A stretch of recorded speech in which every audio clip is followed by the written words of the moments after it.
నమస్కారం. రవికిరణాల న్యూస్ వార్తలకు స్వాగతం. ముందుగా వార్తలోని ముఖ్యాంశాలు. మండలిలో తీవ్ర వాగ్వాదాల మధ్య సభ వాయిదా. ఫీజు రియంబర్స్మెంట్ పై బొత్స ప్రశ్నలు. రికార్డులపై విచారణ జరపాలన్న సవాల్. ప్రభుత్వం స్పష్టత ఇవ్వాలన్న ప్రతిపక్ష డిమాండ్.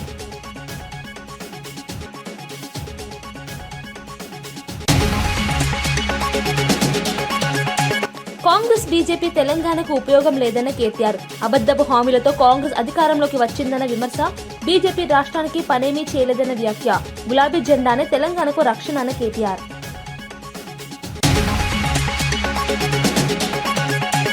అంబటి రాంబాబు గుంటూరు కోర్టులో హాజరు. పీటీ వారెంట్తో రాజమహేంద్రవరం నుంచి తరలింపు. కోర్టు వద్ద భద్రత కట్టుదిట్టం. కేసు రాజకీయ రంగు దాల్చిందన్న వైకాపా.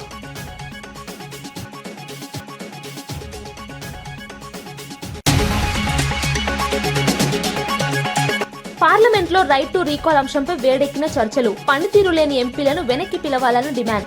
24 దేశాల్లో అమల్లో ఉన్న విధానం భారత్లో ఎందుకు లేదని ప్రశ్న. రీకాల్ విధానం రాజకీయ అస్థిరతకు దారితీస్తుందా అన్న సందేహం.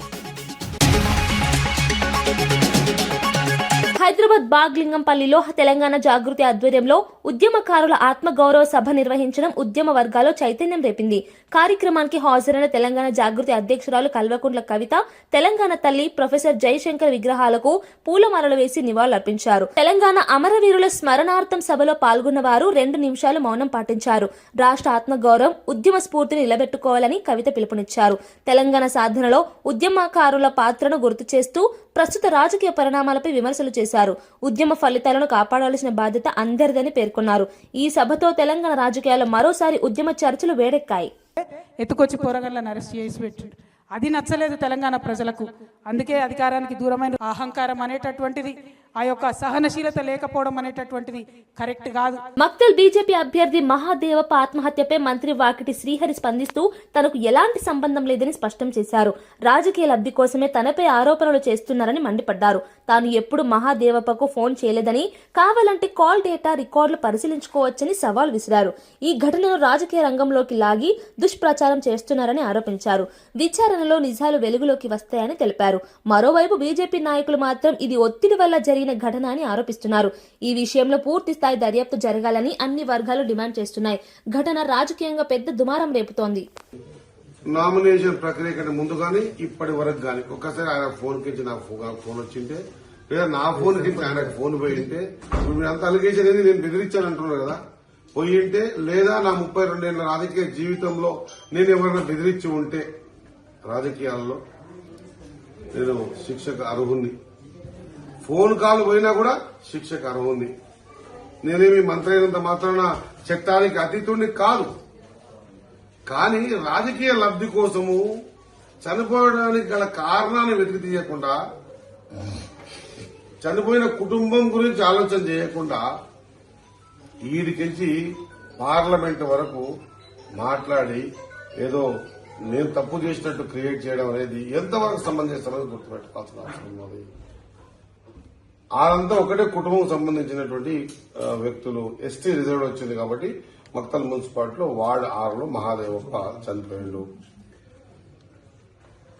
ఊర్లో అందరూ చెప్పేవి 5-6 కారణాలు చెప్తా ఉన్నారు. ఒకటి భయపడ్డాడని, ఫస్ట్ స్టార్టింగ్ లో లేదన్నా స్ట్రోక్ వచ్చింది, తర్వాత ఊరి వేసుకున్నాడని, ఇంకొంత ఏంది పార్టీకి సంబంధించిన కొంత పెద్ద మనుషులంతా కలిసి మేముంటాం మీకెందుకు అన్ని రకాలు చూసుకుంటామని, ఆర్థికంగా చితికిపోయిన కుటుంబం, ఆ కుటుంబం కూడా మేము ఆదుకుంటాం, మొత్తం మేము చూసుకుంటామని చెప్పి, తర్వాత ఏమి చేయపోయేసరికి భయభ్రాంతులకు గురి చనిపోయిందని ఎన్ని రకాలు చెప్పినా మేము ఒకటే చెప్పినాం.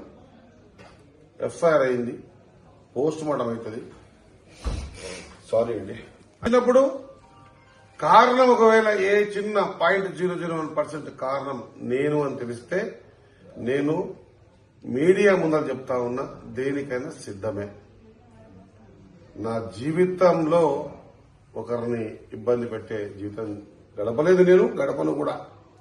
సాటి వ్యక్తి కింద పడితే నేను చూసి తట్టుకోలేను, అటువంటిది ఒక వ్యక్తిని చంపడానికి కారణమవుతానే అని వాళ్ళు క్రియేట్ చేయడం అనేది వాళ్ళ విఘ్నతకి వదిలేస్తా.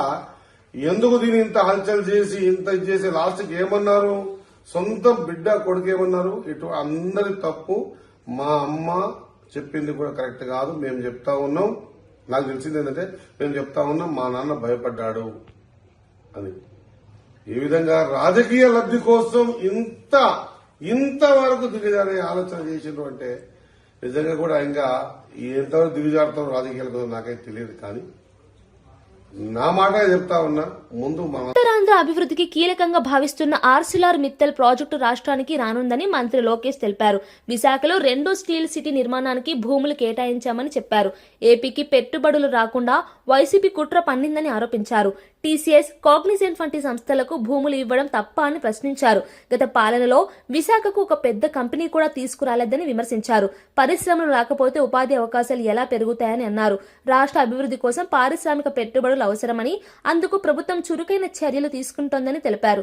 ప్రాజెక్టు అమలు దశలోకి వస్తే ప్రాంతీయ ఆర్థిక వ్యవస్థకు ఊతమిస్తుందని పేర్కొన్నారు. గ్లాస్ సిటీ వస్తుంది, ఎలక్ట్రానిక్ సిటీ వస్తుంది, రెన్యూబుల్ ఎనర్జీ సిటీ.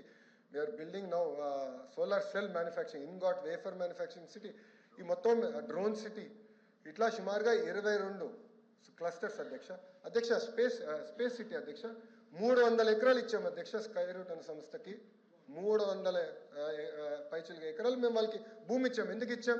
వాళ్ళు టెక్నాలజీ తయారు చేయాలి, లాంచింగ్ చేయాలి, ఆ ల్యాండ్ అవసరం అధ్యక్ష. స్పేస్ సిటీ మొత్తం ఏర్పాటు చేయాలి అధ్యక్ష. లాస్ట్ పాయింట్ ఇది ఏంటంటే ఒక్కొక్క సిటీ అనేది క్లస్టర్ అప్రోచ్గా తీసుకుంటున్నాం. క్లస్టర్ అప్రోచ్ ఏంటంటే మొత్తం ఎకో సిస్టమ్ ఆ క్లస్టర్లోకి రావాలి అధ్యక్ష.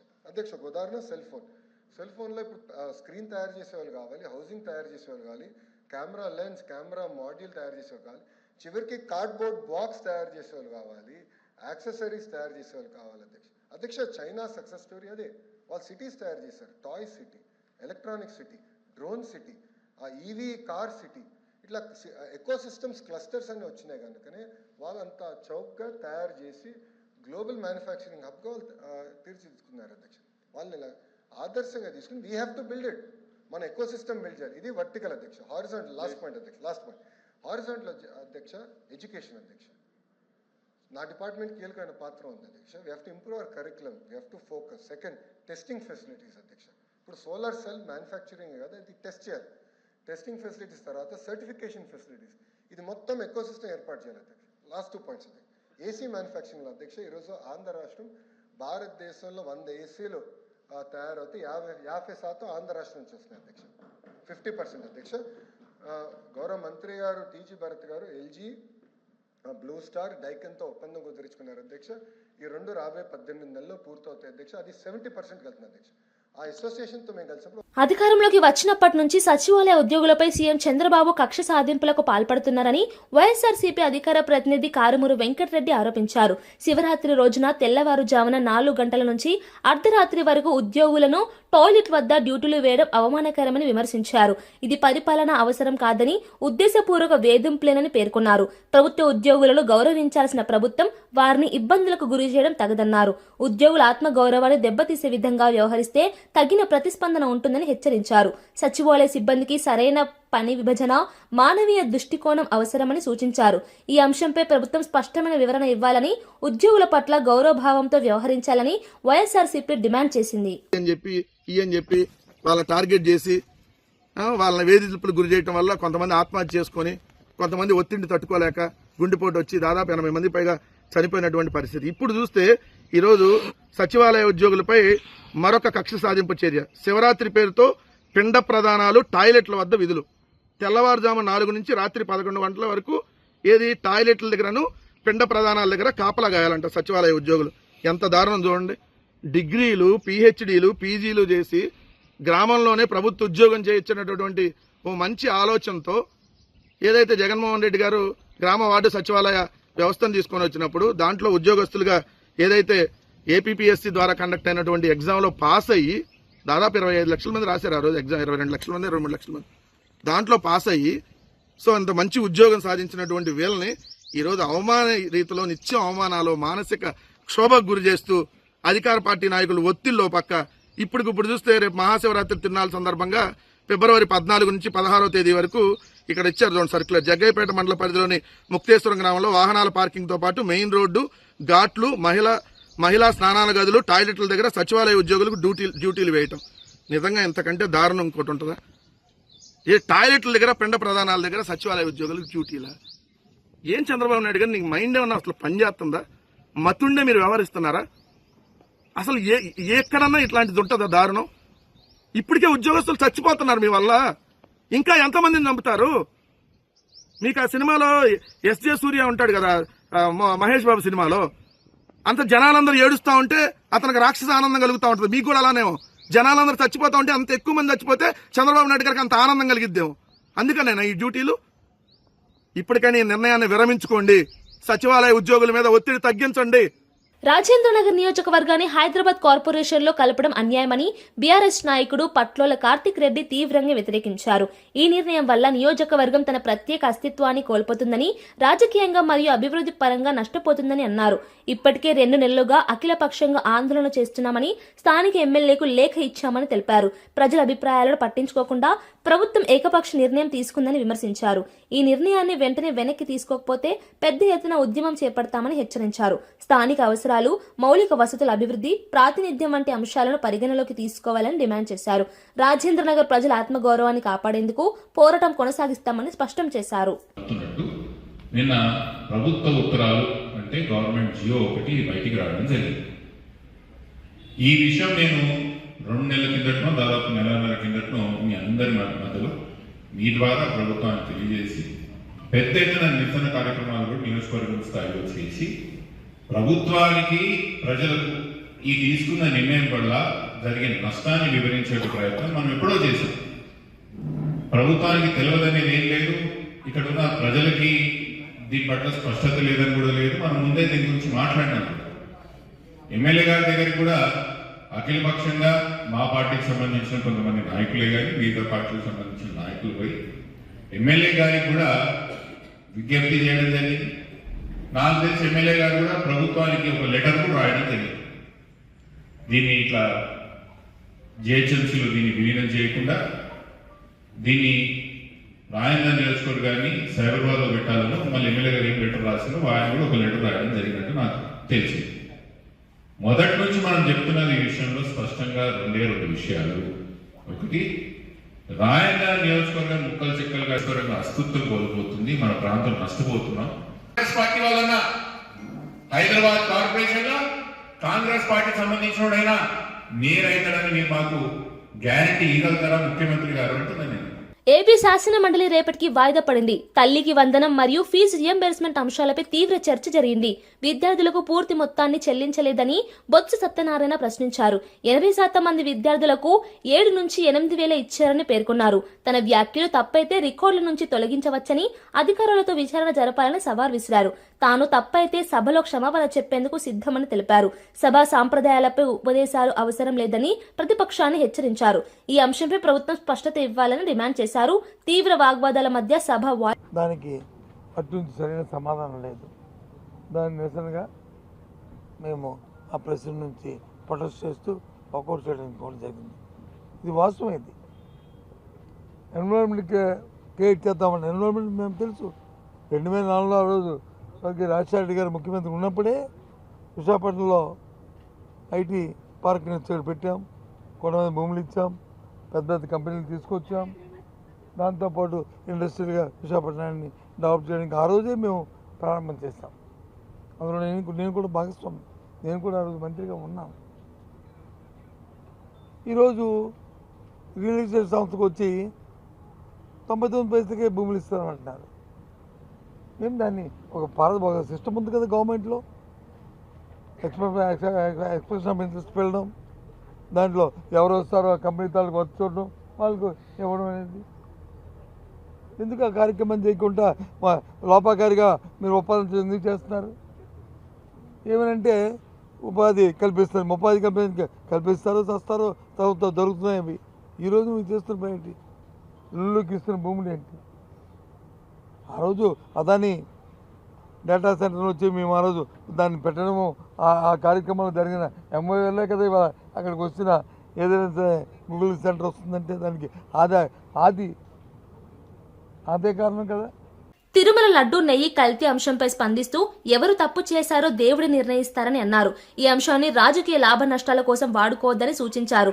పార్టీలో పదవుల గురించి తాను అడగలేదని, అన్ని పార్టీ అధినేత పవన్ కళ్యాణ్ నిర్ణయమని తెలిపారు. ప్రజా సమస్యలపై కేంద్రీకరించి పని చేస్తానని చెప్పారు. తిరుమల వంటి ఆధ్యాత్మిక అంశాలను వివాదాలకు దూరంగా ఉంచాలని అభిప్రాయపడ్డారు. భక్తుల విశ్వాసాలను గౌరవించడం అందరి బాధ్యత అని చెప్పారు.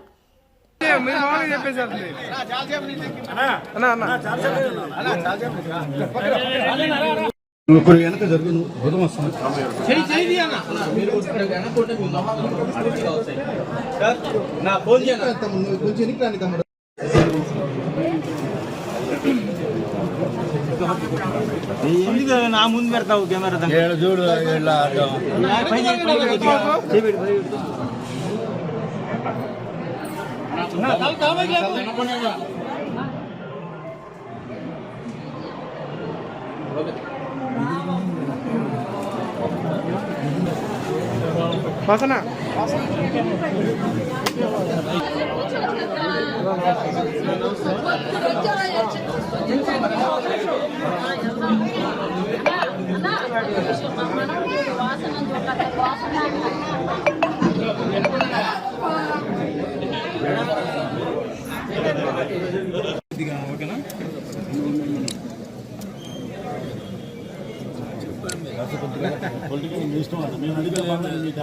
అందరికీ కూడా ప్రకాశం జిల్లా ప్రజలందరూ కూడా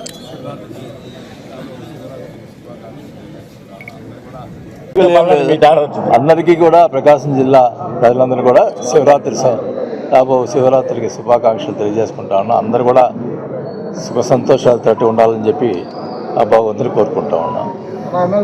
ఎమ్మెల్సీ కోసం మన అభిమానులు కానీ కార్యకర్తలు ఎదురు చూస్తున్నాం. మీకు పదవి వస్తే అది టైం వచ్చినప్పుడు వస్తుంది అంతే. ఏమైనా జిల్లా అధ్యక్షుడికి ఏమన్నా అవకాశం ఉందన్న? ఒకవేళ అది 3 జిల్లాలు కోఆర్డినేషన్ ఇస్తాను జనసేన పార్టీ నుంచి. అది జిల్లాలకి ఎవరు నేనేమి అడగలేదు అబ్బా, ఏం లేదు. అది పవన్ కళ్యాణ్ గారి ఇష్టం. అంతవరకే. కాంగ్రెస్ బీజేపీ రెండూ తెలంగాణకు ఉపయోగం చేయలేదని బీఆర్ఎస్ వర్కింగ్ ప్రెసిడెంట్ కేటీఆర్ విమర్శించారు. కాంగ్రెస్ అబద్దపు హామీలతో అధికారంలోకి వచ్చిందని, బీజేపీ 12 ఏళ్లుగా రాష్ట్రానికి 12 పైసల పని చేయలేదని ఎద్దేవా చేశారు. తెలంగాణకు నిజమైన రక్షణ గులాబీ జెండానేనని, కేసీఆర్ నాయకత్వమే రాష్ట్రానికి శ్రీరామ రక్ష అని అన్నారు. ప్రజల ఆత్మగౌరవాన్ని కాపాడే పార్టీ బీఆర్ఎస్ మాత్రమేనని పేర్కొన్నారు. వచ్చే ఎన్నికల్లో గులాబీ జెండా ఎగరవడం ఖాయమని ధీమా వ్యక్తం చేశారు. తెలంగాణ అభివృద్ధి కోసం స్థానిక నాయకత్వమే అవసరమని స్పష్టం చేశారు. నేను కూడా వస్తా, సీనన్న కూడా వస్తాడు, కృష్ణన్న కూడా వస్తాడు. డివిజన్ బై డివిజన్ ఎమ్మెల్యే లేడని భయపడకుని మీకు కృష్ణారావు గారు ఉన్నారు, ఆయన అన్నిటికీ అండగుంటాడు. సీనన్న ఉన్నాడు, నేనున్నా, అందరం హైదరాబాద్నే ఉంటాం. మీరు ఎప్పుడు పిలిస్తే అప్పుడు ఉరికొస్తాం. కానీ ఒక్క మాట నేను ముగించే ముందు మీకు చెప్పేది, చదువుకున్న పిల్లలు, విజయ్ కుమార్ రెడ్డి లాంటి పిల్లలు ఇంకా ఎంతమంది ముంగటికొస్తే మనకు అంత లాభం జరుగుతుంది. ముఖ్యంగా మా ఆడబిడ్డలతో నా ప్రార్థన, దయచేసి ఆలోచించి ఓటేయాలని మన వాళ్ళందరికీ చెప్పాలి. ఎందుకంటే వైకాపా నేత మాజీ మంత్రి అంబటి రాంబాబును పోలీసులు రాజమహేంద్రవరం నుంచి గుంటూరుకు తరలించారు. 2023 సంక్రాంతి సంబరాల సందర్భంగా జరిగినట్లు ఆరోపణలున్న అక్రమ వసూళ్ల కేసులో పీటీ వారెంట్ జారీ కావడంతో ఆయన్ను గుంటూరు కోర్టులో హాజరుపరిచేందుకు తీసుకొచ్చారు. కోర్టు ఆవరణలో పోలీస్ వాహనంలో ఉన్న అంబటి రాంబాబు తగ్గేదేలే అంటూ నినాదాలు చేయడం, వాహనం దిగిన తర్వాత డోంట్ టచ్ మీ అని పోలీసులతో వ్యాఖ్యానించడం చర్చనీయాంశమైంది. కోర్టు పరిసరాల్లో భద్రతను కట్టుదిట్టం చేశారు. ఈ కేసు రాజకీయ రంగు దాల్చగా వైకాపా నేతలు ఇది రాజకీయ వేధింపులేనని ఆరోపిస్తున్నారు. మరోవైపు పోలీసులు మాత్రం చట్టపరమైన ప్రక్రియలో భాగంగానే చర్యలు తీసుకున్నామని స్పష్టం చేశారు. కేసు తదుపరి విచారణపై ఆసక్తి నెలకొంది.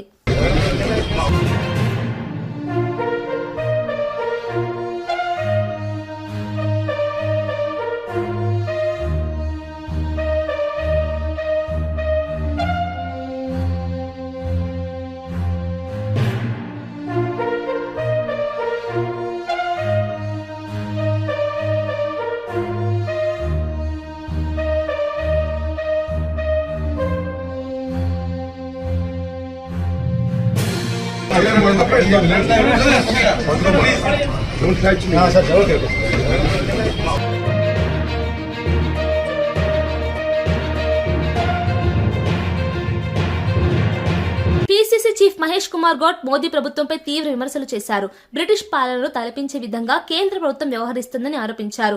పాశ్చాత్య దేశాల ఒత్తిడికి లోనే కార్పొరేటర్లకు అనుకూలంగా చట్టాలు చేస్తుందని మండిపడ్డారు. కార్మికుల హక్కులను పూర్తిగా కార్పొరేట్ సంస్థలకు అప్పగిస్తున్నారని విమర్శించారు. రాజ్యాంగ పరిరక్షణ కోసం రాహుల్ గాంధీ పోరాడుతుంటే మోదీ ప్రభుత్వం ప్రజా హక్కులను హరించుతోందని అన్నారు. కార్మికుల శ్రమను కార్పొరేట్లకు అప్పగించే అధికారం మోదీకి ఎవరు ఇచ్చారని ప్రశ్నించారు. కార్మికులు ఏకమైతే కేంద్ర ప్రభుత్వం కూలిపోవడం ఖాయమని వ్యాఖ్యానించారు. కేంద్ర ప్రభుత్వ విధానాలపై దేశవ్యాప్తంగా వ్యతిరేకత పెరుగుతోందని పేర్కొన్నారు. ఈ దేశం సౌభాగ్యంగా ఉండదు కానీ దురదృష్టవశాత్తు పాశ్చాత్య దేశాల ఒత్తిడిలో ఇలా మోడీ ప్రభుత్వం మన మీద పాశ్చాత్య దేశాల యొక్క నీతిని రుద్దుతా ఉంది. 44 చట్టాల స్థానంలో 4 కోట్లు తీసుకొచ్చి పరిపూర్ణమైనటువంటి స్వేచ్ఛని ఇలా కార్పొరేట్ సెక్టర్ కి అందిస్తా ఉన్నాడు. చట్టాల్లో ఉన్నటువంటి హక్కుల్ని ఈ కోడ్ల ద్వారా కాలరాస్తూ అదానీ అంబానీ లాంటి సంస్థలు కట్టబెడతా ఉన్నాడు. బ్రిటిష్ వారు మనతో ఏ రకంగా అయితే వెట్టి చాకిరి చేయించుకున్నారో అదే రకమైనటువంటి వెట్టి చాకిరిని ఇప్పుడు మన కార్మికులు కర్షకుల ద్వారా పెట్టుబడిదారులకు చేయించే కార్యక్రమంలో భాగంగానే ఈ కోడ్లు తీసుకొచ్చి మన మీద రుద్దుతా ఉన్నాడు. కింది స్థాయిలో కులాల మధ్య మతాల మధ్య ఎంత చిచ్చున్నా పర్వాలే, వారు మాత్రం అధికారంలో ఉండాలి. వారికి మద్దతు ఇచ్చిన ట్రంప్ లాంటి దుష్ట శాసనుడి యొక్క కార్యక్రమాలు దేశంలో నడవాలి. దానికోసం ఆయన తాపత్రయం అంతా కూడా ఇది కార్మికుల వ్యతిరేకంగా జరుగుతున్నటువంటి కార్యక్రమం మనం తీవ్రంగా వ్యతిరేకించాలి. ప్రతి కాంగ్రెస్ కార్యకర్త దీంట్లో పాల్గొనాలని ఇచ్చిన పిలుపు మేరకే మేము అందరం కలిసి మీతో పాటు కలిసి ధర్నాలో పాల్గొంటా ఉన్నాం. మాజీ మంత్రి ఎమ్మెల్యే తలసాని యాదవ్ కాంగ్రెస్ పార్టీపై విమర్శలు చేశారు. అధికారం ఎవరికీ శాశ్వతం కాదని, ప్రభుత్వాలు మారుతుంటాయని అన్నారు. స్థానిక సంస్థల ఎన్నికల్లో కాంగ్రెస్ రౌడీజం ప్రదర్శించిందని ఆరోపించారు. ప్రజలు కాంగ్రెస్ వ్యవహారాన్ని గమనిస్తున్నారని తెలిపారు. రాబోయే సాధారణ ఎన్నికల్లో గులాబీ జెండా ఎగరడం ఖాయమని ధీమా వ్యక్తం చేశారు. తెలంగాణకు రక్షణ కవచం కేసీఆర్ నాయకత్వమేనని అన్నారు. బీఆర్ఎస్ మళ్లీ అధికారంలోకి రావడం అనివార్యమని పేర్కొన్నారు. కాంగ్రెస్ పాలనపై ప్రజలు అసంతృప్తి పెరుగుతోందని వ్యాఖ్యానించారు. ఇష్టం ఉన్నట్టు రౌడీజం చేస్తున్నారు. సరే, ఎవరికి శాశ్వతం కాదు. రౌడీజం గుండాయిజం మనకు కూడా తెలిసిందే కదా. తెలంగాణ ఉద్యమ పోరాటంలో అనేకమైనటువంటి పోరాటాలు చేసి కేసులతోని జైల్లోకి పోయినటువంటి పార్టీ కదా ఇది. కాబట్టి దేనికి భయపడవలసినటువంటి అవసరం లేదు. రాజకీయాలలో ఒడిదుడుకులు ఉంటాయి, కానీ తప్పకుండా ఒకసారి ప్రజలు ఆలోచించి దొంగ మాటలు చెప్తున్నారు కదా, వీళ్ళకి అవకాశం ఇస్తామని చెప్పి వాళ్లకు నిజమేందో బట్టబయలు అయిపోయింది. తిరిగి కేసీఆర్ గారు వస్తే 15-20 సంవత్సరాల వరకు తిరిగి ఈ రాష్ట్రంలోనే గులాబీ జెండా ఉంటుందనేటువంటి విషయాన్ని మనం గుర్తుపెట్టుకోవాల్సినటువంటి అవసరం ఉంది. ఒక రాష్ట్ర స్వార్థ ప్రయోజనాల కోసం కొందరు పార్టీని వదిలి వెళ్లినా బీఆర్ఎస్ కార్యకర్తలు మాత్రం కేసీఆర్ వెంటే ఉన్నారని వర్కింగ్ ప్రెసిడెంట్ కేటీఆర్ తెలిపారు. వందల సంఖ్యలో కొత్త నాయకులు పార్టీలో చేరుతున్నారని చెప్పారు. కార్పొరేషన్లు ఎన్ని వచ్చినా హైదరాబాద్ మహానగరంలో ఎగిరేది గులాబీ జెండానేనని ధీమా వ్యక్తం చేశారు. కాంగ్రెస్ బీజేపీ పార్టీలపై విమర్శలు గుప్పిస్తూ తెలంగాణ అభివృద్ధికి కేసీఆర్ నాయకత్వమే సరైనదని అన్నారు. బీఆర్ఎస్ శ్రేణుల ఉత్సాహం పెరుగుతోందని, రాబోయే ఎన్నికల్లో పార్టీ ఘన విజయం సాధిస్తుందని తెలిపారు. తెలంగాణ ప్రజలు మరోసారి గులాబీ జెండాకే పట్టం కడతారని విశ్వాసం వ్యక్తం చేశారు. కార్పొరేషన్ 1 2 3 4 ఎగిరేది మాత్రం గులాబీ జెండానే, ఇది మాత్రం పక్కా.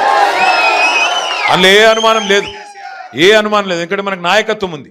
శ్రీనివాస్ యాదవ్ గారు, కృష్ణారావు గారు, మన లక్ష్మారెడ్డి గారు, అట్లాగే వివేకానంద్ గారు, బ్రహ్మాండమైన ఎమ్మెల్యేలు సుధీర్ రెడ్డి గారు మనకే ఉన్నారు. కాలేరు వెంకటేష్ గారు, ముఠా గోపాల్ గారు, ఒకరిద్దరు కాదు, గట్టి నాయకత్వం ఉన్నది.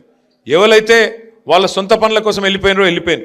శేర్లింగంపల్లిలో గాంధీ వెళ్ళిపోయిండు, అక్కడ పక్కన రాజేంద్రనగర్లో ప్రకాష్ గౌడ్ సాబ్ వెళ్ళిపోయిండు, ఇక్కడ దానం నాగేంద్ర వెళ్ళిపోయిండు. పోయినోళ్ళు పోయినరు, కానీ బంగారమ్మ సొంటి కొత్త నాయకులు మళ్ళీ తిరిగి కేసీఆర్ గారి నాయకత్వంలో హైదరాబాద్ మహానగరంలో పార్లమెంట్ లో MP Raghav Chadha right to recall అంశాన్ని లేవనెత్తడం దేశవ్యాప్తంగా చర్చకు దారితీసింది. ప్రజాప్రతినిధులు 5 ఏళ్ల పదవీ కాలంలో పనితీరు కనబరచకపోతే వారిని తొలగించే అధికారం ప్రజలకు ఉండాలని ఆయన డిమాండ్ చేశారు. ప్రస్తుతం ఓటర్లు ఒకసారి ఎన్నికల్లో ఓటు వేసిన తర్వాత 5 ఏళ్లు వేచి చూడాల్సిన పరిస్థితి ఉందని పేర్కొన్నారు. అమెరికా, స్విట్జర్లాండ్ సహా 24 దేశాల్లో రైట్ టు రీకాల్ అమల్లో ఉందని గుర్తు చేశారు. ప్రజాస్వామ్య వ్యవస్థను మరింత బాధ్యతాయుతంగా మార్చడానికి ఈ విధానం ఉపయోగపడుతుందని ఆయన అభిప్రాయపడ్డారు. అయితే దీనిపై భిన్నాభిప్రాయాలు వ్యక్తమవుతున్నాయి. కొందరు ఇది రాజకీయ అస్థిరతకు దారితీస్తుందని అంటుంటే, మరికొందరు ప్రజల చేతుల్లో అసలు శక్తి ఉండాలని సమర్థిస్తున్నారు. ఈ ప్రతిపాదనపై కేంద్ర ప్రభుత్వం ఎలా స్పందిస్తుందో ఆసక్తిగా మారింది. इंटरिम प्रोविजन नहीं, कोई अकाउंटेबिलिटी नहीं, कोई परफॉर्मेंस रिव्यू नहीं, कोई करेक्टिव ऑप्शन नहीं। चुनाव से पहले नेता जनता के पीछे और चुनाव के बाद जनता नेता के पीछे। और सर 5 साल is too long a period in this day and age. अगर एक गलत फैसला गलत नेता को चुनने का लिया तो लाखों लोगों का भविष्य अंधकार में जाता है और पूरा क्षेत्र पीछे जाता है। Sir we can trust our voters to elect. हमें अपने मतदाता पे विश्वास करना चाहिए कि वो अपनी गलती बदल भी सके राइट टू रिकॉल की ताकत से। Sir, let me clarify that right to recall is not a weapon against politicians. It is an insurance policy for democracy. और भारत के संविधान में जब आप राष्ट्रपति को इंपीच कर सकते हैं टेन्योर के दौरान, उपराष्ट्रपति को हटाने का प्रावधान है, जजों को इंपीच करने के लिए प्रोसेस लेट डाउन है, यहां तक कि रूलिंग गवर्नमेंट के खिलाफ नो कॉन्फिडेंस मोशन लाकर आप सरकार बर्खास्त कर सकते हैं। तो एमपी एमएलए अगर आपका नॉन परफॉर्मिंग है तो उसको हटाने के लिए क्यों नहीं राइट टू रिकॉल मतदाता को देना चाहिए। दुनिया की 24 से ज्यादा डेमोक्रेसीज में राइट टू रिकॉल का मैकेनिज्म लागू है, जिसमें यूएस, कनाडा, स्विट्जरलैंड जैसे देश है। मैं आपको उदाहरण देता हूं सर कैलिफोर्निया में एक गवर्नर क्रिस डेविस नाम के नेता 2002 में चुने गए। उनके कार्यकाल में मैसिव पावर कट हुए, एनर्जी क्राइसिस हुआ, बजट की मिसमैनेजमेंट और गन शूटिंग की वारदातें हुई। उसके चलते 1.3 मिलियन कंस्टिट्यूएंट्स ने एक पिटीशन साइन करके दी कि इन्हें रिकॉल किया जाए। वहां के चुनाव आयोग ने रिकॉल वोट कराया 7 अक्टूबर 2003 को और 55% मतदाताओं ने वोट किया कि इस नेता को बर्खास्त किया जाए। ग्रे डेविस को हटाया गया और आर्नल्ड श्वार्ज़नेगर को वहां पे गवर्नर बनाया गया। सर मैं बता दूं कि हिंदुस्तान में भी इसका प्रेसिडेंट है। कर्नाटक, मध्य प्रदेश, महाराष्ट्र और राजस्थान में रिकॉल मैकेनिज्म ग्राम पंचायत के स्तर पे लागू है और ग्राम सभा के लोग मतदाता वोट करके उन्हें वापस बुला सकते हैं। सर लेकिन इसका मिसयूज ना हो, इसलिए हमें सेफगार्ड्स भी बनाने पड़ेंगे। एक थ्रेशोल्ड रखना चाहिए कि 35 से 40% मतदाता अगर साइन कर दे तभी राइट टू रिकॉल वोट करवाया जाए। ఎంపీ అసదుద్దీన్ ఓవైసీ పాకిస్తాన్ పై కఠిన చర్యలు తీసుకోవాలని కేంద్ర ప్రభుత్వాన్ని కోరుతూ సంచలన వ్యాఖ్యలు చేశారు. వెనిజులాలో అమెరికా సైన్యం అధ్యక్షుడు నికోలస్ మదురోను బంధించిన తరహాలోనే భారత్ కూడా ధైర్యంగా ముందడుగు వేయాలని అన్నారు. ఆపరేషన్ ఇన్సాఫ్ పేరుతో 26/11 ఉగ్రదాడి నిందితులు హఫీజ్ సయీద్, మసూద్ అజర్ లక్వీలను భారత్ కు తీసుకురావాలని ప్రధాని మోదీని డిమాండ్ చేశారు. ట్రంప్ వెనిజులాలో చేయగలిగితే మనం పాకిస్తాన్ లో ఎందుకు చేయలేమని ప్రశ్నించారు. ఉగ్రవాదంపై రాజీ పడకూడదని, దేశ భద్రత విషయంలో బలమైన నిర్ణయాలు అవసరమని పేర్కొన్నారు. అయితే విదేశాంగ, రక్షణ విధానాల పరంగా ఇది సాధ్యమా అనే ప్రశ్నలు తలెత్తుతున్నాయి. కేంద్రం ఈ వ్యాఖ్యలపై స్పందించలేదు కానీ రాజకీయంగా ఇవి చర్చనీయాంశమయ్యాయి. ये मुतालबा करता हूं कि वो गाजा को जाए, 15 मिनट जाकर देखे, 60,000 फलस्तीनियों खत्म कर दिया गया और नेतन्याहू पर आईसीजे का अरेस्ट वारंट है, आईसीसी का, और आईसीजे में केस चल रहा है सर। तो मैं आपसे मुतालबा करता हूं कि वजीर आजम गाजा के बारे में देखे। मैं ज़ायनिज़्म मुर्दाबाद बोलता हूं, भारत जिंदाबाद। और ये सरकार तेलंगाना से नाइंसाफी कर रही है, कुछ नहीं दे रही है। बहुत बहुत शुक्रिया सर।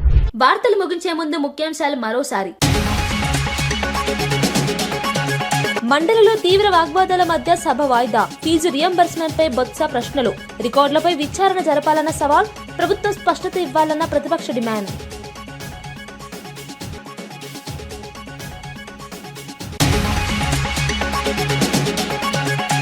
కాంగ్రెస్ బీజేపీ తెలంగాణకు ఉపయోగం లేదన్న కేటీఆర్. అబద్దపు హామీలతో కాంగ్రెస్ అధికారంలోకి వచ్చిందన్న విమర్శ. బీజేపీ రాష్ట్రానికి పనేమీ చేయలేదన్న వ్యాఖ్య. గులాబీ జెండానే తెలంగాణకు రక్షణ అన్న కేటీఆర్.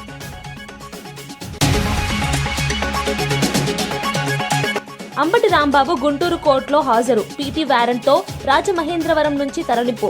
కోర్టు వద్ద భద్రత కట్టుదిట్టం. కేసు రాజకీయ రంగు దాల్చిందన్న వైకాపా.